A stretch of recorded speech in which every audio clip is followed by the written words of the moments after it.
The sound of his hand striking her face cracked through the diner like a snapped branch, leaving the new waitress unconscious on the tile while the entire room froze in terrified silence. The attacker stood over her, triumphant and arrogant, completely unaware that the front door was opening for the one man in the city who doesn't believe in second chances. As the Mafia boss steps into the room and sees the blood, he doesn't ask for an explanation. He closes the distance in silence, to deliver a judgment that will change the rules of this diner forever. If this story pulled you in, make sure to hit that subscribe button so you never miss what's coming next.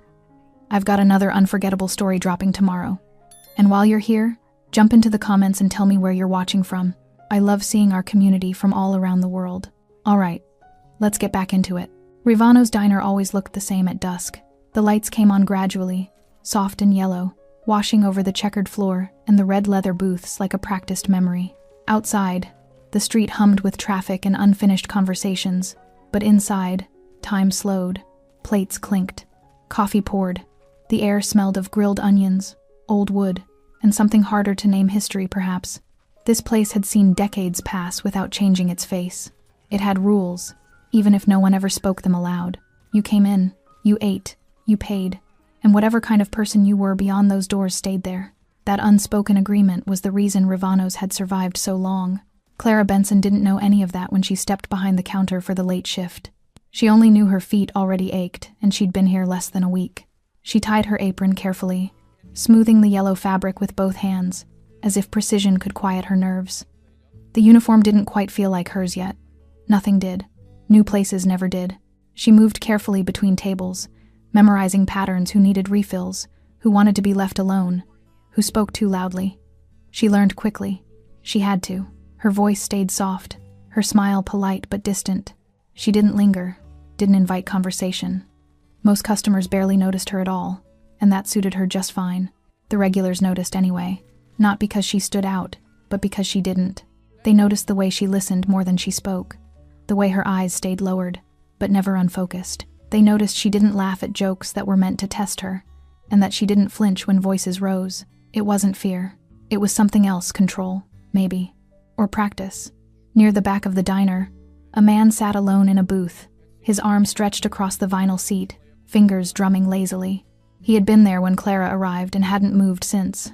His dark shirt blended into the shadows, but his attention didn't waver. Each time Clara passed, his eyes followed, sharp and unashamed.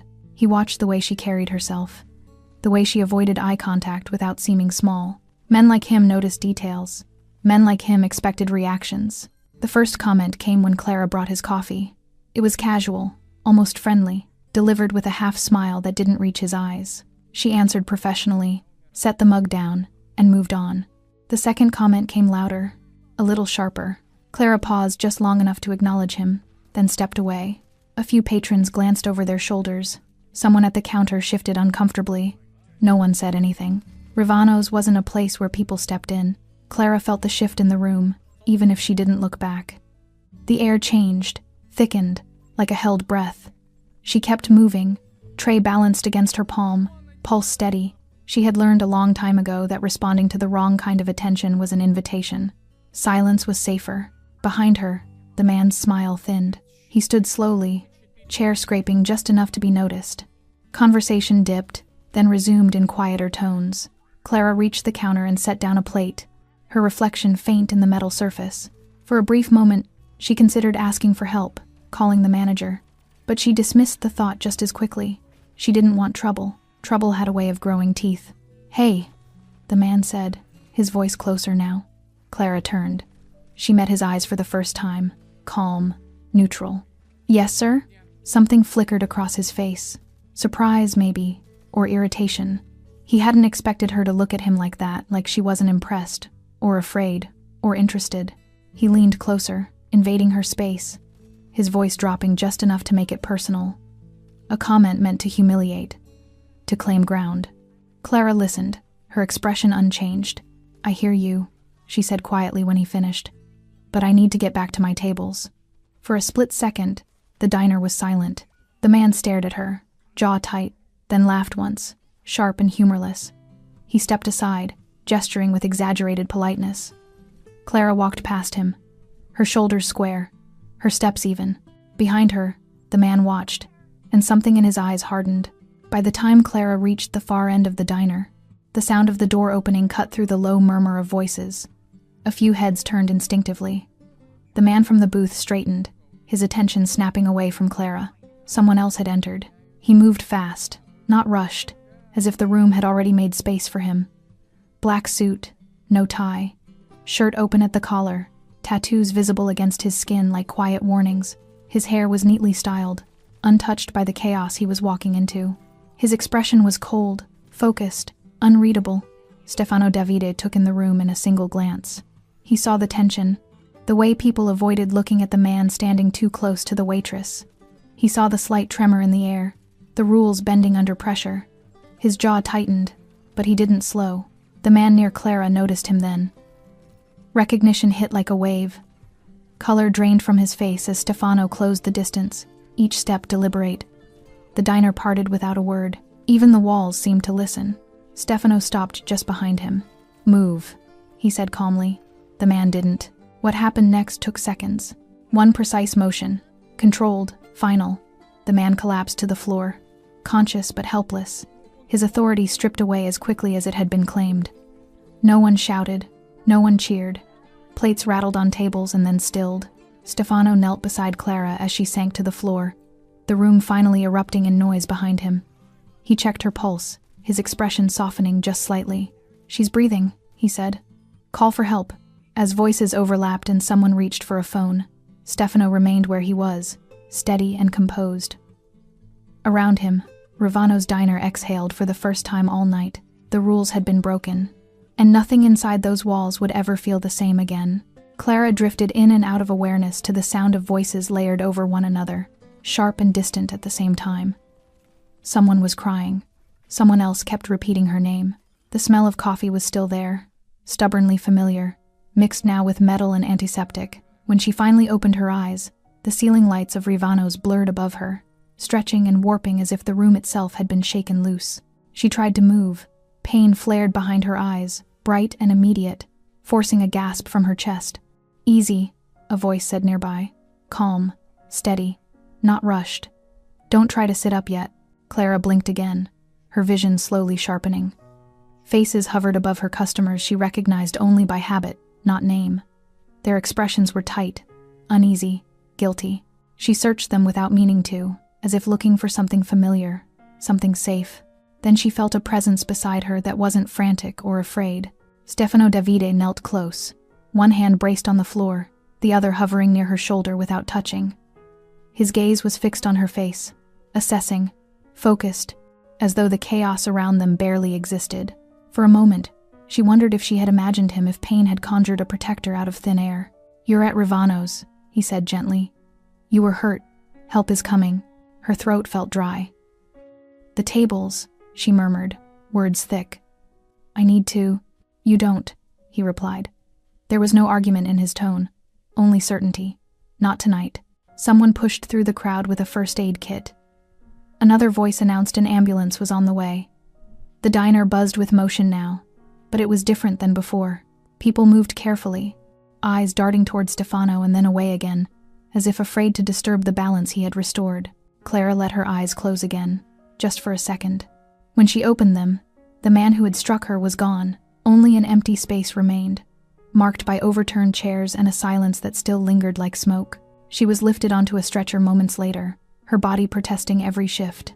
As she was wheeled toward the door, she caught fragments of conversation, half-finished apologies, shaken reassurances. No one met her eyes for long. Looking at her meant remembering what they hadn't done. Outside, the night air hit her face, cool and grounding. The siren's distant wail grew louder, then faded as the ambulance doors closed. Clara stared up at the ceiling, watching lights pass overhead, her thoughts drifting despite the ache pulsing behind her eyes. She thought about the moment just before it happened, the way the room had gone quiet, the way everyone had felt it coming and chosen stillness over action. Looking away had been easier. When she returned to Ravano's 2 days later, the diner felt different. The lights were the same, the booths hadn't moved, but something invisible had shifted. Conversations dipped when she entered. A few people offered awkward smiles, others nodded with a respect that hadn't been there before. She touched the faint bandage near her temple, adjusting it gently. The scar beneath it throbbed, a reminder she couldn't ignore. She tied on her apron more slowly this time, her hands steady but deliberate. "You don't have to come back yet," the manager told her quietly. "We can give you more time." "I'm fine," Clara said. The words surprised even her. They were true. She stepped onto the floor, the familiar rhythm returning as she moved between tables. Her body was sore, but her posture was different, straighter, firmer. She noticed people watching her now, not with curiosity, but with something closer to respect. Near the back booth, someone had left a folded napkin with a note scribbled in hurried ink. "I'm sorry I didn't say anything. No name, no explanation." Clara tucked it into her pocket without comment. Not everyone came back, though. A few regulars stayed away, unwilling to sit in the same space where the rules had failed so publicly. Others returned cautiously, glancing toward the door whenever it opened, as if expecting history to repeat itself. Stefano didn't return that night, or the next. But his presence lingered in the way people lowered their voices, in the way they chose their words more carefully. Power, Clara realized, didn't need to stay to be felt. Late into the shift, as she wiped down the counter, another waitress leaned close. "You okay?" she asked softly. Clara nodded. "Yeah." The other woman hesitated. "People should have helped you." "Yes," Clara agreed. She didn't sound angry, just certain. When the door chimed near closing time, a few heads turned instinctively. It was only a couple heading in for coffee, but the reaction said everything. The diner remembered. Clara glanced toward the entrance, then back to her work. She understood now what Ravano's neutrality had cost. Silence had protected the powerful and punished the quiet. And while she hadn't chosen what happened to her, she could choose what came next. As she finished her shift and stepped outside into the night, Clara felt something settle inside her. Not fear, not anger, but resolve. The price of looking away had been paid. She wasn't interested in paying it again. And somewhere beyond the glow of Ravano's lights, the man who had ended the fight in seconds was already watching how the ripples spread. The next night at Ravano's began quietly, almost deceptively so. The diner filled the way it always did, slow at first, then steadily voices layering over one another until the room hummed with familiarity. Clara moved through it with practiced ease, her body remembering what her mind still questioned. Each step felt measured, intentional. She didn't rush.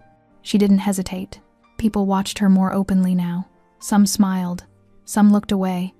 A few seemed to study her, as if trying to understand what kind of person comes back to the place where they were hurt and stands upright behind the counter like nothing had happened. Clara felt their eyes, but she didn't let them change her pace. She poured coffee, took orders, wiped down the counter. She kept her voice even. She told herself the rules still held, that Ravano's was still Ravano's. Then she felt it, that subtle tightening in her chest. The sensation she'd learned to trust long before words ever caught up to it. Someone new had entered. She didn't turn right away. She didn't need to. The shift in the room told her everything. Conversations dipped just enough to be noticeable. Chairs stopped scraping. The air grew heavier, like a storm gathering but refusing to break. He stood near the doorway, broad-shouldered, his presence commanding without effort. His eyes scanned the room slowly, deliberately, as if cataloging faces, exits, reactions. When his gaze landed on Clara, it didn't soften, it sharpened.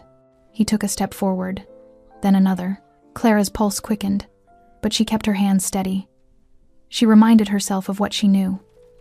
People like this thrived on response, on fear, on spectacle. She wouldn't give him that. "Hey," he called out, his voice carrying easily over the room. She didn't answer right away. She finished placing a plate on a table, thanked the customer quietly, and turned. "Yes," she said. The man smiled, and this time it wasn't thin or mocking. It was confident, possessive. "Didn't think you'd be back," he said, loud enough for others to hear. Most people learn. A few patrons shifted uncomfortably. Someone coughed. No one intervened. "I work here," Clara replied. Her voice didn't rise. "Can I get you something?" He laughed, shaking his head slowly. "Still polite. I like that." He moved closer, closing the space between them in a way that felt intentional, rehearsed. This wasn't rage. It was performance. Clara saw it clearly now. He wanted the room, wanted eyes on him, wanted her diminished in front of witnesses. She took a small step back, enough to breathe. "Sir," she said quietly. You need to sit down or leave." The laughter stopped. The room went silent. The man stared at her, as if she had spoken a language he didn't expect. His jaw tightened, the smile fading into something colder. He reached out, not suddenly, but deliberately, and took hold of her wrist. Gasps rippled through the diner. Clara froze. Not in fear, but in calculation. She knew this moment, knew the cost of pulling away too fast, of escalating too visibly. She met his eyes, steady. "Let go," she said. He leaned in, his grip tightening just enough to hurt. "You don't tell me what to do." No one moved. That was when Clara understood fully, not just that he could hurt her, but that he believed he could do it without consequence.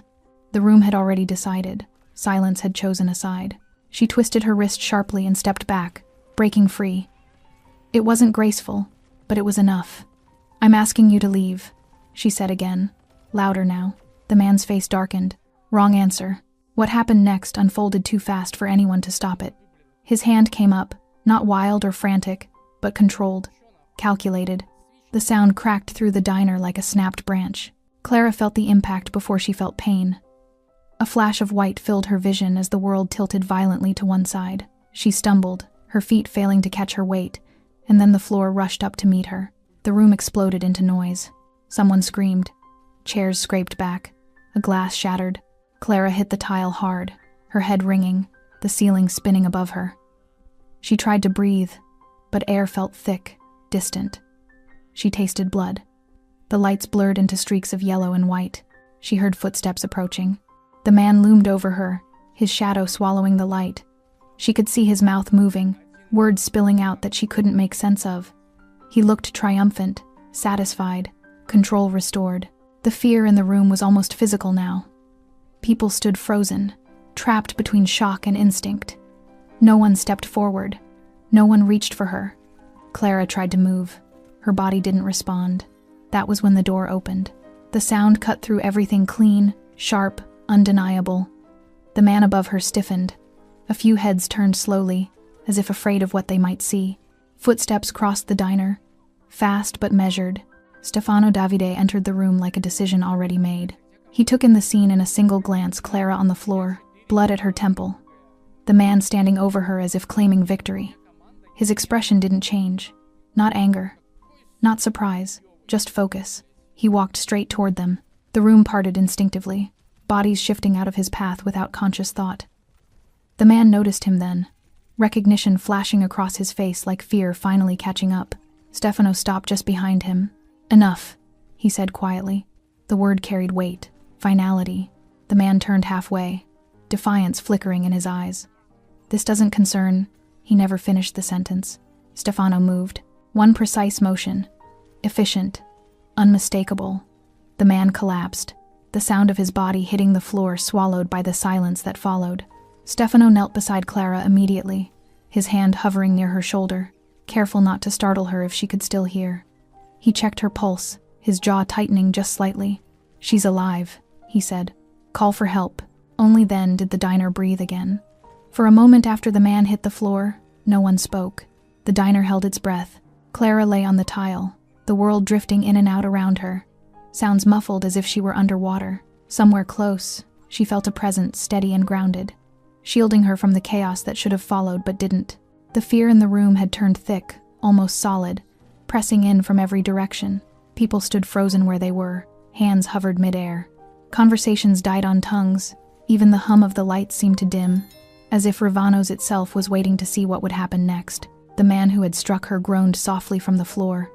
The sound snapped something loose. Chairs scraped back.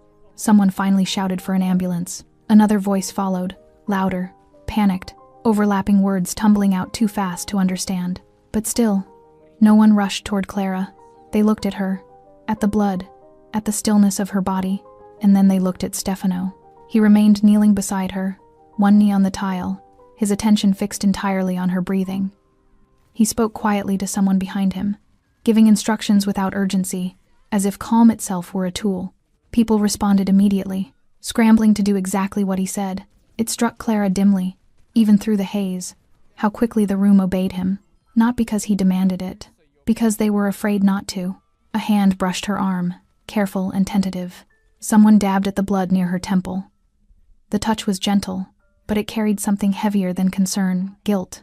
Maybe Clara wanted to tell them it was all right, that she understood, that fear made people small. But her mouth wouldn't cooperate, and the effort slipped away from her. She heard someone crying openly now. A woman near the counter sobbed into her hands, whispering over and over that she should have said something. A man near the door stared at the floor, his jaw clenched so tightly it looked like it might crack. The truth hung in the air, unspoken but undeniable. They had all seen it coming. They had all chosen silence. Stefano shifted slightly, blocking Clara from view as paramedics pushed through the crowd. The doors swung open, letting in a rush of cold night air that smelled of rain and asphalt.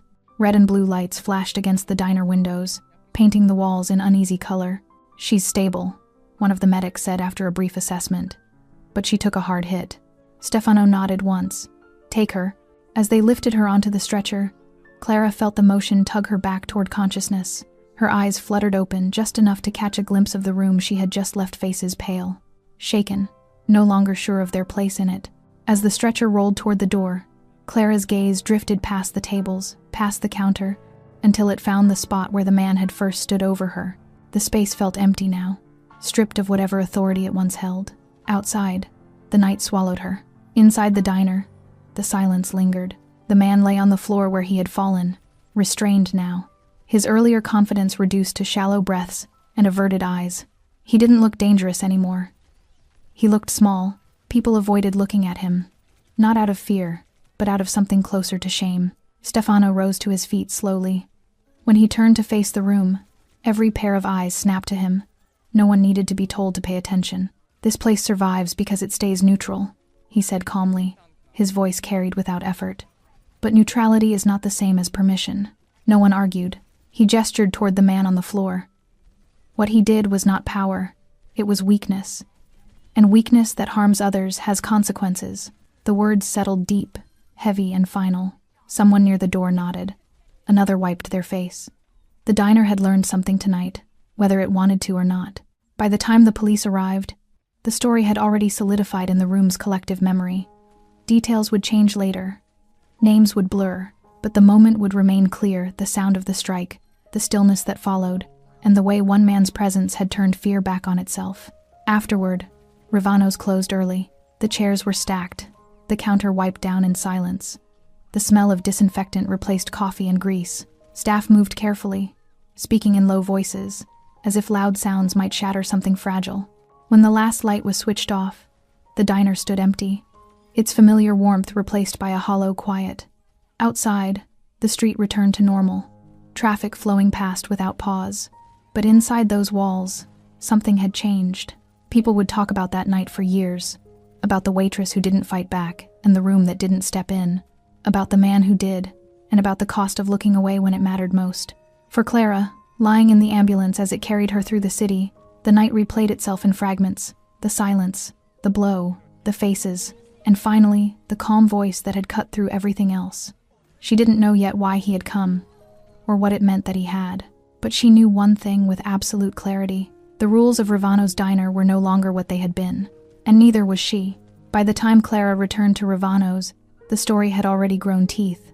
She heard it in pieces before she ever stepped back inside. A butcher down the block spoke of it in a low voice, shaking his head as he wrapped paper around cuts of meat. A neighbor mentioned it in passing, careful not to linger on details. Everyone used the same phrases, ended it in seconds, didn't raise his voice. Didn't have to. No one said the name out loud. Ravano's looked unchanged from the outside. Same windows, same sign humming softly above the door. But when Clara pushed it open, she felt the difference immediately. The air was heavier, as if the room remembered what had happened and was waiting to see what she would do next. She stepped inside anyway. Conversations dipped, then resumed, softer than before. Heads turned. Some people offered small nods of acknowledgement. Others avoided her eyes altogether. Clara walked to the counter and set down her bag, her movements calm and deliberate. The faint scar near her temple pulled slightly when she frowned, but she ignored it. The diner wasn't full yet. It was early evening, that in-between hour when the regulars trickled in before the rush. Clara poured herself a glass of water and took a slow sip, grounding herself in the familiar routine. The door opened again. This time, the reaction was immediate. Voices stopped mid-sentence. Chairs stilled. Even the hum of the refrigerator seemed to fade beneath the sudden awareness that swept the room. Clara didn't need to turn to know who it was. Stefano Davide entered Ravano's the same way he had before, without hesitation, without announcement. Black suit, no tie. Shirt open at the collar, tattoos visible against his skin like warnings written in ink. His hair was perfectly in place, his expression cold and focused, as if emotion were a luxury he chose not to indulge. He scanned the room once, efficiently. Then his eyes found Clara. She felt the weight of his attention settle on her, steady and unyielding. Not possessive, not intrusive, observant. Stefano walked toward the counter, his pace brisk but unhurried. The room parted for him instinctively, people shifting aside without realizing they were doing it. He stopped a few feet from Clara and studied her face carefully. "You shouldn't be back yet," he said. "I'm fine," Clara replied. Her voice was even, though her pulse quickened. "I don't like unfinished things." A corner of his mouth twitched, not quite a smile. "Neither do I." They stood there for a moment, the space between them charged but quiet. Around them, Ravano's held its breath. "You saved my life," Clara said finally. Stefano shook his head once. "I stopped something that shouldn't have happened." "That's the same thing," she said. He didn't argue. Instead, he glanced around the diner, taking in the people watching them, the careful distance they kept. "This place relies on people pretending not to see," he said calmly. "That only works until someone decides it doesn't." Clara followed his gaze. They were scared. "Yes," Stefano agreed. "And fear makes people predictable." He turned back to her. "You weren't." The words landed heavier than praise. Clara folded her hands together, steadying them. "You came quickly. I was already on my way," he replied. That answer raised more questions than it settled. Clara studied his face, searching for cracks, for anything that might reveal more than he intended. There was nothing, just control, honed and absolute. "Why?" she asked quietly. Stefano's eyes flicked briefly toward the back of the diner, where the shadows gathered between booths. "Because Ravano's is important," he said, "and because people who mistake silence for weakness tend to make mistakes." Clara nodded slowly. She understood that language. A waitress approached hesitantly, holding a coffee pot. "Can I get you something?" Stefano shook his head without looking away from Clara. The waitress retreated at once. "You're being watched now," he said. "Whether you want it or not." "I already was," Clara replied. That earned her a longer look. Something unreadable passed through his eyes' assessment perhaps, or respect. Stefano reached into his jacket and placed a folded card on the counter. He didn't slide it toward her. He simply set it down, precise. "If anyone gives you trouble," he said, "you call the number on that card." "And if I don't?" Clara asked. "Then I'll know," he said calmly. The statement wasn't a threat. It was a fact. For a moment, Clara considered pushing back, testing the boundaries of his authority the way others had tested hers, but she didn't. She recognized restraint when she saw it. "You didn't have to do what you did," she said instead. Stefano met her gaze. "Yes," he replied. "I did." Silence settled between them again, heavier this time, layered with understanding. Neither of them spoke aloud. Then, without ceremony, Stefano turned and walked toward the door. As it closed behind him, the diner exhaled as one. Conversations resumed slowly. Someone laughed too loudly, then fell quiet. Life at Ravano's crept back toward normal, but it wasn't the same normal it had been before. Clara picked up the card and slipped it into her pocket. She didn't look at it yet. She didn't need to. She wiped down the counter, her movements smooth and practiced, her posture steady. Outside, the streetlights flickered on, casting long shadows across the sidewalk. Ravano's had always been neutral ground. Now, it was something else entirely. The man never saw it coming. That was the part people would argue about later, whether he should have known, whether the warning signs were obvious, whether arrogance had finally dulled his instincts. But in that moment, standing over Clara's motionless body, breathing hard with the room locked in silence, he believed the night still belonged to him. Fear had done its work. He straightened slowly, rolling his shoulders back as if reclaiming the space, as if daring anyone to challenge him. His eyes swept the diner, lingering on faces that refused to meet his gaze. He smiled again, wide this time, triumphant. That was when Stefano Davide closed the distance. There was no dramatic announcement, no raised voice, just the sound of measured footsteps crossing tile. The man sensed something behind him, something different from fear, and turned halfway. irritation flashing across his face.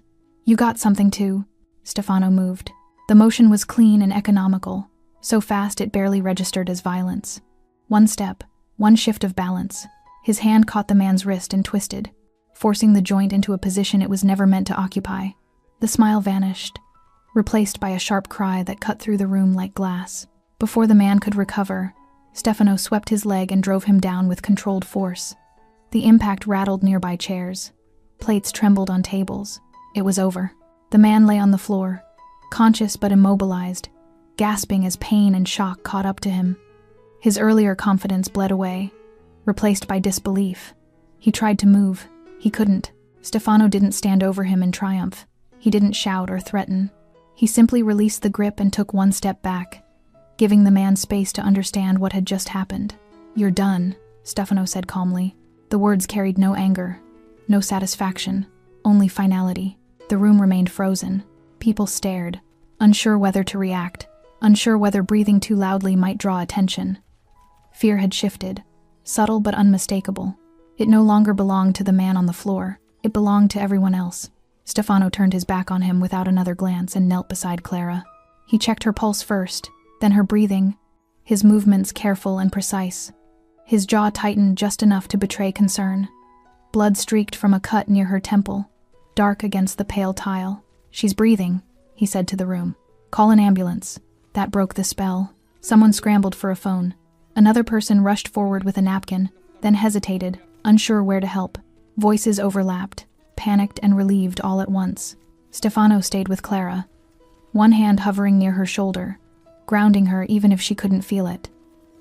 He spoke quietly to her, not knowing if she could hear him. "You're safe now," he said.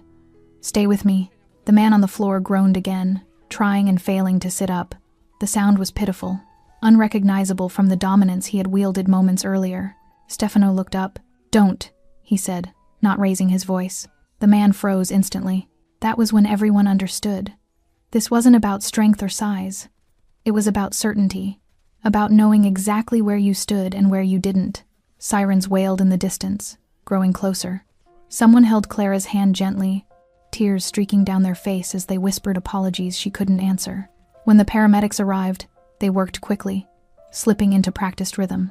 Stefano moved aside just enough to let them assess her, but he didn't leave. He watched every motion, every exchange, his attention unwavering. "She took a hard hit," one medic said. "But she's stable." Stefano nodded once. As they lifted Clara onto the stretcher, her eyes fluttered open briefly. She didn't focus, didn't speak, but her fingers curled weakly around the edge of the blanket, as if reaching for something solid. Stefano leaned close. "You did nothing wrong," he said quietly. Whether she heard him or not, he didn't know. But he said it anyway. As the stretcher rolled toward the door, the room parted again. People stepping back with reverence now, not fear. Clara disappeared into the flashing lights outside, leaving behind a diner forever altered. Only then did Stefano turn his attention back to the man on the floor. Police officers arrived moments later, weapons holstered but ready. They assessed the scene quickly, eyes flicking between the unconscious waitress, the restrained man, and Stefano himself. One officer hesitated. "Sir," Stefano met his gaze, calm, unmoving. "He assaulted her," Stefano said simply. "Witnesses everywhere." The officer looked around. Heads nodded. No one argued. The man was lifted to his feet, grimacing, his wrists cuffed. As he was led away, he looked back once, his eyes hollow now, stripped of whatever confidence had fueled him. Stefano didn't watch him leave.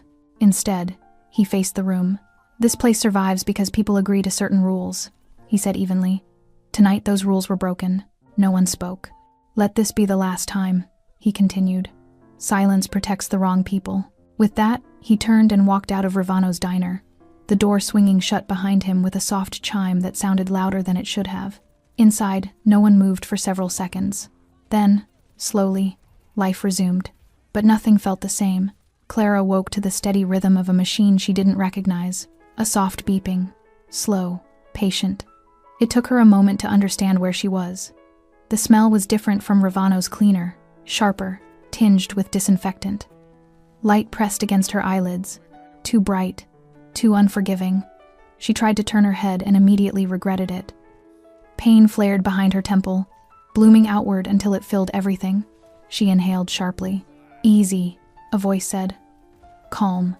Familiar in a way she couldn't quite place yet. You're awake. Clara forced her eyes open. The room came into focus in pieces. White walls, a curtain pulled halfway, a chair beside the bed, and in that chair, seated with his elbows resting loosely on his knees, was the man she remembered stepping through Ravano's door like the night had bent around him, Stefano Davide. He didn't stand when she looked at him. He didn't rush to her side or soften his expression. He simply watched her carefully, as if gauging how much of the moment she could handle. You're in the hospital, he said. You took a hard hit, but you'll recover. Clara swallowed. Her throat felt dry. The diner? Closed for the night, he replied. It'll open again. She nodded faintly, absorbing that. Silence stretched between them. Not awkward, but heavy, with things neither had said yet. You didn't have to stay, she said finally. Stefano tilted his head slightly. Yes, he said. I did. She studied him through the haze of medication and exhaustion. Up close, he looked exactly as he had in the diner, composed, controlled, every line of him suggesting restraint rather than menace. The tattoos at his collar disappeared beneath the crisp black fabric of his suit. His hands rested loosely, relaxed, but she knew what they were capable of. They said I was out, Clara murmured. I don't remember much after I fell. Stefano's jaw tightened almost imperceptibly. You were unconscious, he said. Only for a short time. And him? She asked. He won't hurt anyone again, Stefano replied. He didn't elaborate. Clara let out a slow breath. Part of her wanted to ask questions to understand why he had been there, why he had intervened so quickly, why a man like him would concern himself with a waitress who barely spoke above a whisper. But another part of her already knew the answers wouldn't come easily. I should have handled it better, she said quietly. I shouldn't have let it get that far. Stefano leaned forward slightly, his gaze sharpening. You didn't let anything happen, he said. He chose to cross a line. Clara looked away, her eyes drifting to the window. Outside, the city moved on as if nothing had happened. Cars passed, people walked, life continued. They all saw it, she said. Everyone knew what he was doing, and no one moved. No, Stefano agreed. They didn't. The words settled heavily between them. After a moment, he added, Fear is efficient. It teaches people where not to look. Clara closed her eyes briefly. I felt invisible, she admitted. Right up until I wasn't. Stefano stood then, moving closer to the bed. He didn't touch her, but his presence grounded the space around her, made the room feel smaller, safer. You weren't invisible, he said. You were being measured. She opened her eyes again, meeting his gaze. By who? By people who don't understand restraint, he said. They mistake it for weakness. Clara considered that. She had spent years learning when to speak and when to stay silent, when to endure and when to walk away. She had believed that keeping her head down was enough. That neutrality protected you. Tonight had proven otherwise. A nurse entered quietly, checking monitors, adjusting a line. She glanced at Stefano, hesitated, then focused on her work. When she finished, she paused. She can go home tomorrow if everything stays stable, the nurse said. She'll need rest. Stefano nodded. Thank you. When the nurse left, Clara shifted slightly, wincing. You sound like you're used to hospitals. I'm used to consequences, Stefano replied. She almost smiled at that. Why were you there? Clara asked at last. At the diner. Stefano didn't answer right away. He studied her face, weighing something. Then he spoke carefully. Because Ravano's matters, he said. And because people inside it have been forgetting what that means. That's not the whole reason, Clara said softly. No one spoke for a long moment. You're observant, Stefano said finally. That's why you were hired there. Clara's heart skipped. I needed a job. You needed a place where no one looks too closely, he corrected. And I needed someone who knows how to disappear in plain sight. The truth clicked into place slowly, painfully. The late shift. The questions she hadn't asked. The way certain men watched her, not with desire, but curiosity. You put me there, she said. I gave you the option, Stefano replied. You chose it. Clara exhaled, processing the weight of that choice. And him? He exposed himself, Stefano said, earlier than expected. Clara stared at the ceiling. I didn't plan to get hurt. No, he said. But you did your job. She turned her head to look at him. Is that all I am to you? Stefano met her gaze without flinching. "No," he said. "You're someone who didn't break when tested." The words lingered, heavy and sincere. When he turned to leave, Clara stopped him. "Stefano," he paused. "I'm not done," she said. Her voice was quiet, but firm. "I'm not going to disappear now." A faint smile touched his lips, brief, restrained. "I didn't expect you to," he said. And with that, he left the room, the door closing softly behind him, leaving Clara alone with the truth and the choice that came with it. Clara didn't sleep that night. She lay in the hospital bed long after the hallway lights dimmed, staring at the ceiling as if it might offer answers if she watched closely enough. The beeping of the monitor beside her had become a steady companion, marking time with indifferent precision. Every so often, a nurse passed by, checking charts, whispering to another voice she couldn't see. Life continued, orderly and detached, while her thoughts circled the same point again and again. "You were being measured." Stefano's words replayed with unsettling clarity. She turned them over, examined them from every angle, searching for exaggeration or manipulation. She found neither. He hadn't spoken like a man explaining himself. He had spoken like someone stating a fact. When morning came, it arrived quietly. Pale light filtered through the blinds, softening the edges of the room. Clara sat up slowly, testing her balance. Her head still throbbed, but the fog had thinned. What remained was awareness and resolve. A nurse entered with a clipboard and a careful smile. "You're doing well," she said. "Doctor will clear you later today. You've got someone waiting." Clara's pulse quickened. "Who?" The nurse hesitated, then glanced toward the door. He didn't give a name. She didn't need one. Stefano stood by the window when Clara was wheeled into a smaller consultation room, his back to her, hands folded loosely in front of him. He turned as she entered, his expression unreadable, as controlled as ever. But there was something else there too, alertness, sharpened by what had already happened. "You look steadier," he said. "I feel clearer," Clara replied. The nurse excused herself, closing the door behind her. Silence settled between them, heavier than before. Clara didn't sit right away. She wanted to face him on her feet. "You said I chose Ravano's," she began. "I don't remember choosing anything but a paycheck." Stefano inclined his head slightly. "You remember the conversation," he said. "You just didn't know its weight yet." Clara crossed her arms carefully. "Then explain it." He didn't bristle. He didn't deflect. Instead, he walked to the table and sat across from her, folding his jacket neatly over the chair beside him. The tattoos at his wrists were visible now, dark lines against pale skin, deliberate and precise. "Ravano sits at the intersection of several interests," he said calmly. "Businessmen, politicians, people who prefer their conversations uninterrupted. Neutral ground, as they like to call it." "I know the type," Clara said. "I suspected you would," Stefano replied. "That's why you were useful." She raised an eyebrow. "Useful isn't reassuring. It's honest," he said. Clara waited. "For months," Stefano continued, "I noticed fractures. Small ones. Meetings that ended too quickly. Information traveling where it shouldn't. Loyalty becoming flexible. Inside your organization," Clara said. "Yes." She absorbed that quietly. "And you thought a diner waitress would find it." "I thought someone who knows how to listen without being noticed would," Stefano corrected. "Someone who doesn't provoke. Someone who doesn't react." Clara's jaw tightened. "You used me as bait." "No," Stefano said firmly. "Bait is disposable. You were a filter." The distinction didn't comfort her as much as he might have hoped. "You watched me," she said. "From the beginning." "Yes. And when it got dangerous, I intervened." "After I got hurt," she shot back. Stefano didn't look away. Before it went further, the words echoed painfully. Clara exhaled slowly, steadying herself. "You knew he was connected." "I suspected," Stefano said.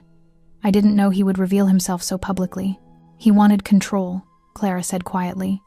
"Not information." "Yes," Stefano agreed. "And that's why he failed." She thought of the man's face as he stood over her, certain, entitled, convinced of his power. "He wasn't angry," she said.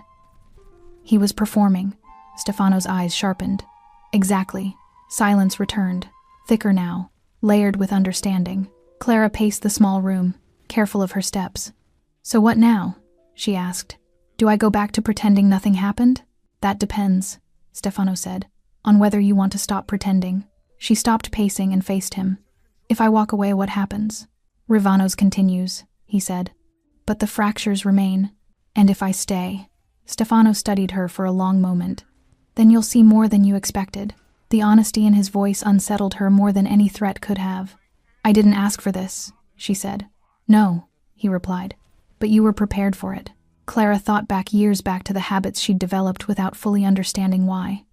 Listening more than speaking, measuring rooms, noticing what people didn't say. She had always thought it was survival. Maybe it was training. Why me? She asked again, softer this time. Stefano leaned back slightly. Because when people test you, you don't rush to prove yourself, he said. You wait. And waiting reveals more than force ever does. She let that sink in. And because, he added, you have limits. You know when silence becomes complicity. Clara swallowed. That night when no one moved, I felt it, she said. The moment when doing nothing becomes a choice. Stefano nodded. That's the moment everything changes. A knock came at the door. The doctor entered briefly, reviewing her chart, confirming she was cleared to leave later that day. When he left, Clara felt the room shrink again to just the two of them. I'm not going to disappear, she said firmly. Not now. Stefano's gaze held hers. Good, she frowned slightly. That wasn't permission. I didn't take it as such, he said. They shared a look, quiet, measured, equal in its own way. Clara realized then that Stefano wasn't offering her protection in the way she had once imagined. He wasn't promising safety. He was offering truth and choice. Later that afternoon, Clara returned to Ravano's alone. The diner was empty except for the manager and one cook cleaning up the kitchen. The lights were on low, the place suspended between shifts. Clara stood in the doorway for a moment, taking it all in. The counter, the booths, the floor where she had fallen. You don't have to come back today, the manager said gently. I want to, Clara replied. She walked slowly through the space, letting memory and reality overlap. Here was where the man had stood. Here was where no one moved. Here was where everything broke open. She reached the back booth and slid into it, sitting where she had seen so many others sit and speak freely. She closed her eyes and listened, not for danger, but for patterns. Footsteps approached. She opened her eyes to find Stefano standing across from her, having entered without announcement as usual. You came, she said. So did you, he replied. They sat in silence for a moment. I'll stay, Clara said finally. But on my terms. Stefano waited. I won't be bait, she continued. I won't be silent when silence protects the wrong people. And if I say we stop, we stop. Stefano considered her words carefully. Agreed. She searched his face, looking for hesitation. Found none. And when this is over? She asked. That, he said, will be your decision too. Clara nodded, feeling something settle inside her. Not fear, not doubt, but alignment. She stood, smoothing her apron instinctively, then paused. It's strange, she said. I always thought strength was about taking space. Stefano rose as well. It's about knowing when to, he said, and when not to. As they walked toward the door together, Clara glanced back once more at Ravano still standing, still neutral, but no longer blind. The truth was out now, and it wasn't going back behind the counter. Ravano's reopened on a Thursday. There was no announcement, no sign taped to the door explaining the brief closure, no apology to customers for the interruption. From the outside, it looked the same as it always had, the familiar sign humming softly above the entrance, the windows glowing warm against the dimming street. But anyone who stepped inside could feel it immediately. The diner remembered. Clara arrived early, before the first rush, standing across the street for a moment longer than necessary. She watched people pass, watched cars slow at the corner, watched the door open and close as staff filtered in. Her reflection in the glass startled her slightly. The faint scar near her temple was still pink, not something she could hide even if she wanted to. It gave her face a sharpness it hadn't had before. She crossed the street and pushed the door open. The bell chimed. Every sound inside Ravano seemed louder than she remembered. The scrape of a chair, the hiss of the grill warming up, a voice in the kitchen calling out an order that hadn't even been placed yet. The manager looked up from behind the counter and met her eyes. He didn't smile right away. You sure? He asked quietly. Clara nodded. Yeah. He exhaled slowly, then gestured toward the counter. Apron's where you left it. She tied it on with practiced ease. The motion felt grounding, familiar, even comforting. Whatever else had changed, this This rhythm still belonged to her. The first customers came in cautiously, as if expecting resistance from the space itself. They chose booths farther apart than usual, spoke in lower voices. A few nodded at Clara when she brought menus. One older woman reached out and squeezed her hand briefly, eyes shining. "I'm glad you're back," she said. "So am I," Clara replied, surprised to find she meant it. As the diner filled, Clara settled into the flow of work. She moved confidently now, not rushed, not tentative. She noticed the glances people exchanged when she passed, the way some conversations paused and then resumed after she moved on. She felt the weight of attention, but it no longer pressed her down. Near the back booth, a man sat alone, stirring his coffee without drinking it. His eyes tracked the room carefully, not with hunger or entitlement, but with calculation. Clara noticed him immediately. She didn't react. She didn't need to. Instead, she adjusted the order slips at the counter and waited. The door opened again. This time, the reaction was immediate. A ripple passed through the diner, subtle but unmistakable. Chairs stilled, conversations dipped. Clara didn't look up right away. She finished pouring a cup of coffee, set it down, and only then turned. Stefano Davide stood just inside the doorway. Black suit, no tie, shirt open at the collar, tattoos visible, hair immaculate. He looked exactly as he always did, untouched by noise or nerves, as if the world arranged itself around his presence, rather than the other way around. He didn't scan the room immediately this time. His gaze went straight to Clara. She met it without hesitation. Stefano walked in, his pace brisk, purposeful. The diner parted for him again, instinctively, though no one could have explained why. He stopped at the counter, resting one hand lightly on the edge. "You're early," he said. "So are you," Clara replied. A faint smile crossed his face, there, and gone before anyone else could notice. "I wanted to see how it felt." "And?" she asked. "Different," he said, "as it should." He ordered coffee and took a seat at the counter, turning slightly so he could watch the room without making a show of it. Clara poured his cup and slid it toward him. Their exchange was smooth, practiced, like something they had done 100 times already. The man in the back booth noticed Stefano then. Clara saw the moment his posture stiffened, the way his gaze darted away too quickly. He paid his bill without finishing his drink and left, his steps a little faster than necessary. Stefano watched him go, unbothered. "People are learning," Clara said quietly. "Yes," Stefano replied, "but learning takes repetition." The day wore on. More customers came. Some old faces returned, testing the waters. Others stayed away. Clara noticed the difference in how people spoke now, more careful, less entitled. The diner had become a place where neutrality meant accountability, not silence. During a lull, Clara leaned against the counter, rolling her shoulders to ease the tension. Stefano watched her for a moment before speaking. "You could have walked away," he said. "I thought about it," she admitted. And I realized if I left, Rivano's would go back to what it was," she said. "People pretending not to see." Stefano nodded slowly. "And you didn't want that?" "No," Clara said. "I wanted it to change." He studied her, his gaze sharp but not unkind. "Change is rarely comfortable." "I noticed," she replied dryly. Later, as evening approached and the diner grew busier, Clara found herself enjoying the work again, not because it distracted her, but because it grounded her. She knew where she stood now. She knew what she was doing and why. A group of men entered together, their laughter loud, their presence heavy. Clara felt the shift immediately. They weren't dangerous, not in the way others had been, but they tested boundaries with volume and posture, pushing to see how much space they could claim. Clara approached their table calmly. "Evening," she said. "What can I get you?" One of them grinned, eyes flicking to the scar near her temple. "You're the one," he said. "From the story." Clara didn't flinch.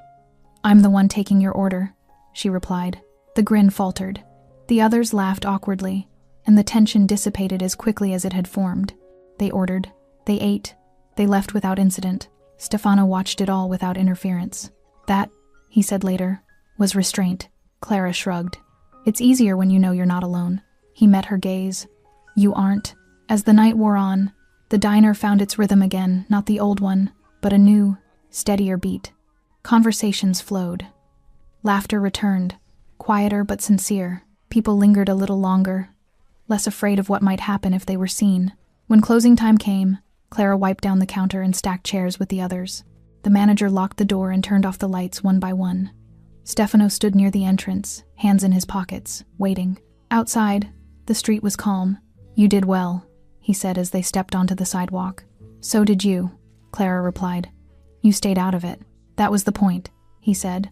They walked side by side for a block, neither in a hurry to leave the moment behind. The city moved around them, indifferent but alive. "What happens next?" Clara asked. Stefano stopped and turned to face her. "That depends on what you want," he said. "You've seen what this world is like. You've felt its weight." She thought for a moment. "I want Rivanos to stay open," she said. "I want it to be safe. And I want people to know silence isn't protection anymore." Stefano considered her words carefully. "Then you'll have to stay visible." "I can do that," she said. He nodded once. "Good." They parted ways at the corner, Stefano disappearing into the night with the same quiet certainty he always carried. Clara watched him go, then turned back toward Rivanos, now dark and empty behind her. She touched the scar near her temple, not with regret, but with resolve. She had returned, not as a victim, not as bait, but as something else entirely, and Rivanos had returned with her. By morning, Rivanos' diner looked exactly the way it always had. The windows were clean. The checkered floor shone faintly under the soft glow of the lights. The counter smelled of fresh coffee and disinfectant, the sharpness of the night before scrubbed away with deliberate care. If you hadn't been there, if you hadn't felt the way the room froze, the way fear shifted shape, you might have believed nothing had happened at all. But people remembered. They remembered the sound first, the crack of impact that cut through conversation like glass breaking. They remembered the silence afterward, heavy and accusing, and most of all, they remembered the moment the door opened and a man in a black suit walked in as if the room already belonged to him. Stories spread the way they always do, quietly at first, then faster. Details blurred. Names were whispered, and sometimes changed. Some said the waitress had stood her ground. Others said she never raised her voice.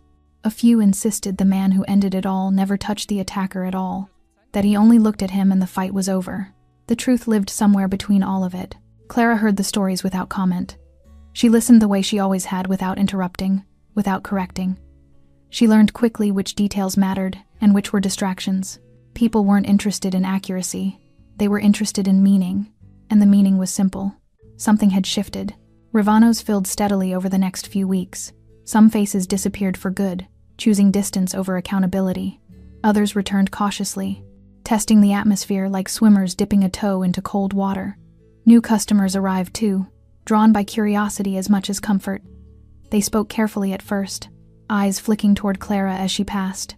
She met them all the same way, calm, professional, unmoved. The scar near her temple faded from pink to pale, but it never vanished completely. She didn't try to hide it. It was part of her now, a marker of something survived rather than something lost. People noticed it, glanced at it, sometimes stared.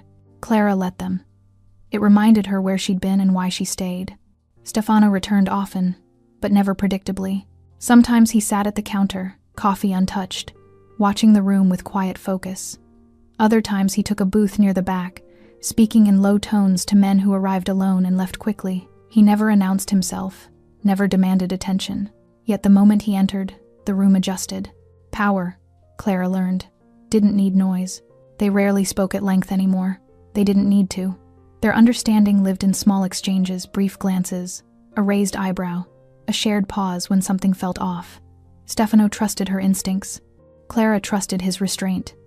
It was an arrangement built not on promises, but on awareness. One evening, a young couple came in just before closing. They slid into a booth near the window, laughing softly, unaware of the history layered into the space around them.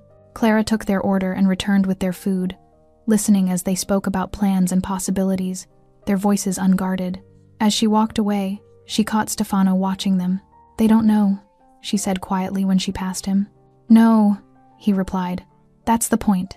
Over time, Clara noticed how the diner changed people. Men who once spoke loudly learned to lower their voices. Conversations that used to linger too close to the edge now stayed within it. Rivanos' neutrality remained, but it had grown teeth. Silence no longer protected cruelty. It exposed it. Late one night, as Clara wiped down the counter, a man she didn't recognize lingered near the door. He hesitated, then approached cautiously. "I heard about you," he said. "About what happened." Clara met his gaze evenly. "What about it?" He swallowed. I just wanted to say, it mattered that you came back. She nodded once. It mattered that people noticed. He left without another word. When closing time came, Clara stepped outside into the cool night air, locking the door behind her. The street was quiet, washed in amber light. She stood there for a moment, listening to the distant hum of the city, thinking about the version of herself who had walked into Ravano's for the first time, with nothing but a need for tips and a desire to stay unnoticed. That girl hadn't known what neutrality cost. She did now. Stefano joined her a moment later, adjusting his jacket as he looked down the street. "You've changed this place," he said. "So have you," Clara replied. He shook his head slightly. "I enforced something. You embodied it." She considered that. "People think strength looks like domination," she said. "They think it's loud." "And now?" Stefano asked. "Now they're learning it looks like restraint," Clara said. "Like knowing when to step in and when to stand your ground." They stood side by side in silence, the city breathing around them. "What will people remember?" Clara asked eventually. Stefano didn't answer right away. He watched a car pass, its headlights briefly illuminating the street before fading into darkness. "They'll remember the moment fear changed direction," he said. "They'll remember that silence isn't the same as peace. And they'll remember that kindness mistaken for weakness carries consequences." Clara nodded. That was enough. As they parted ways, she glanced back at Ravano's one last time. The lights were off now, the diner resting until morning, but she could almost feel it watching her in return. No longer neutral, no longer blind. People would keep telling the story. They would change it, polish it, exaggerate it. But at its core, it would remain the same. A waitress was knocked to the floor. No one moved, and then someone did. That was what people remembered, and that was what endured. Thanks for staying with this story right till the final moment. You're the reason these stories come alive. If you're ready for another powerful journey, just tap the next video on your screen. And before you go, leave a quick comment and rate this story from 1 to 10. I'm excited to see your thoughts and connect with you down there. Мораль. Когда ты заходишь в интернет и видишь, как люди там в Дубае летают, покупают себе огромное количество автомобилей какие-то. Ну, много всего такого, что ты за эту зарплату себе никогда в жизни позволить не сможешь. И как человеку оставаться морально типа сильным? Что ему нужно делать? Ну, наверное, во-первых, это, наверное, все от семьи исходит, да? То есть, какая семья у тебя, как она построена. Если ты один живешь, это сложно, да, ты будешь сам себя, но у тебя, опять-таки, возможно, ну, родители, если есть, которые, друзья, поддержат тебя в какой-то момент, хотя бы просто отвлекут тебя от этих мыслей. А если у тебя, к примеру, там, семья, жена, к примеру, да, есть дети, тут, наверное, поддержка только от них исходит какая-то. Вот. Чтобы не упиваться в своих мыслях о том, что какая нынче сложная жизнь. И, наверное, других-то вариантов, в принципе-то, и нету. Какие вот еще варианты, в принципе, изменить, поменять свою жизнь настолько, чтобы она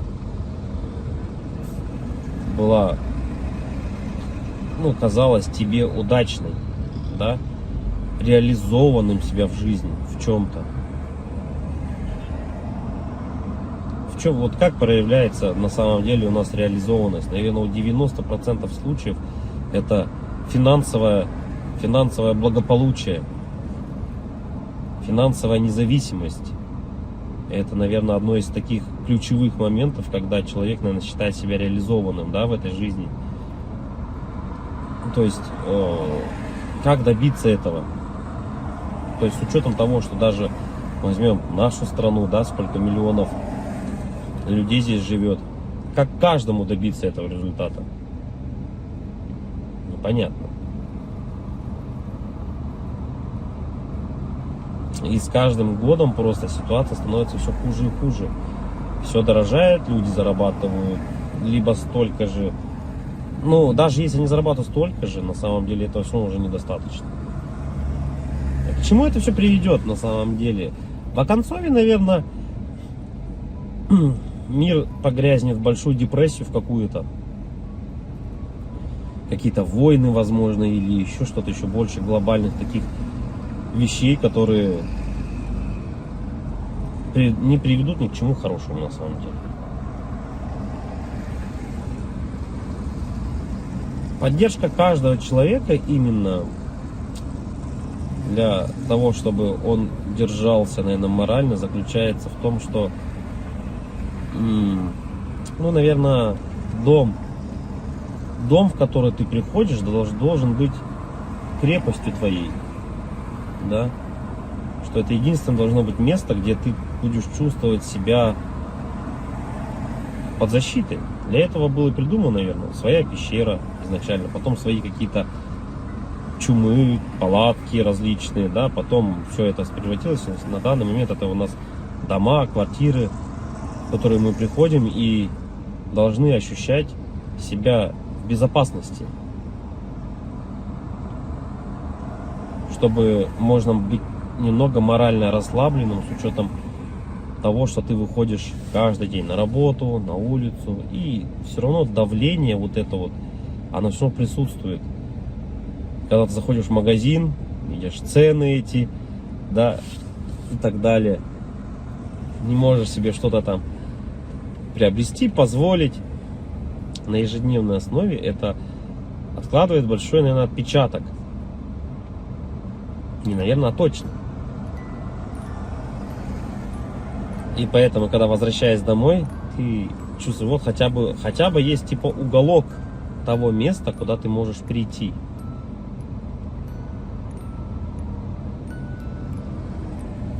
Уголок на самом деле человеку много тоже не надо. Можно хотеть большего, но на самом деле человеку одному много не надо. Да? Ему нужно спальное место, спокойное место, где можно подумать. Ну, это когда ты один, к примеру, да? Когда у тебя есть семья, к примеру, ты приходишь домой, опять-таки, тут хотя бы, да, поговорить о каких-то вещах. Просто об отрешенных вещах, наверное. И, возможно, при этих же условиях у тебя и появляется какая-то дополнительная мотивация для реализации себя. А когда у тебя нету ничего, вот это уже становится проблемой. И это у многих на самом деле. Что значит не иметь ничего?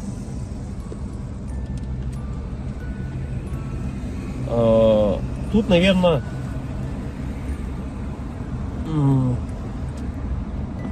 самое главное, дизмораль у человека еще возникает при том, что это уже, наверное, где-то в глубине души даже она возникает при даже хорошей финансовой подушке такой, которая у тебя есть, хороших финансовых деньгах, да, то есть, но нету вот внутреннего ощущения, к примеру, дружбы, семьи, любви и так далее.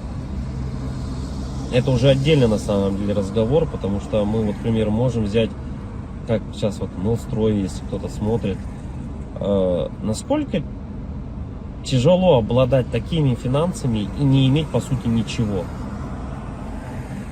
Ни друзей, ничего не иметь.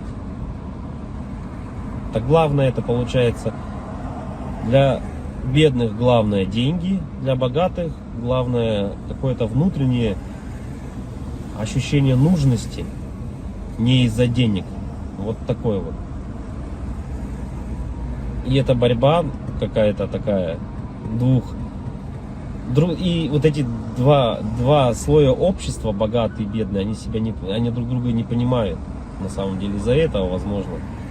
Потому что богатый человек, он уже не смотрит на деньги, он не считает эти деньги. Ему важно внутреннее вот это вот ощущение того, что он нужен без них даже. Это как Тони Старку сказали: а кто ты без костюма? Она вот это, я филантроп, тудым-сюдым, он сказал, да? Так и человеку, у которого много денег, ты задашь вопрос: а кто ты без денег? Ну, что ты представляешь себе без денег? Вот и это, наверное, возможно, таких людей богатых, как вот, например, там, Мелстрой, задав ему этот вопрос, а кто ты без денег, он на него ответить-то и не сможет. Обратная сторона людей бедных, да, вот если мы посмотрим, человеку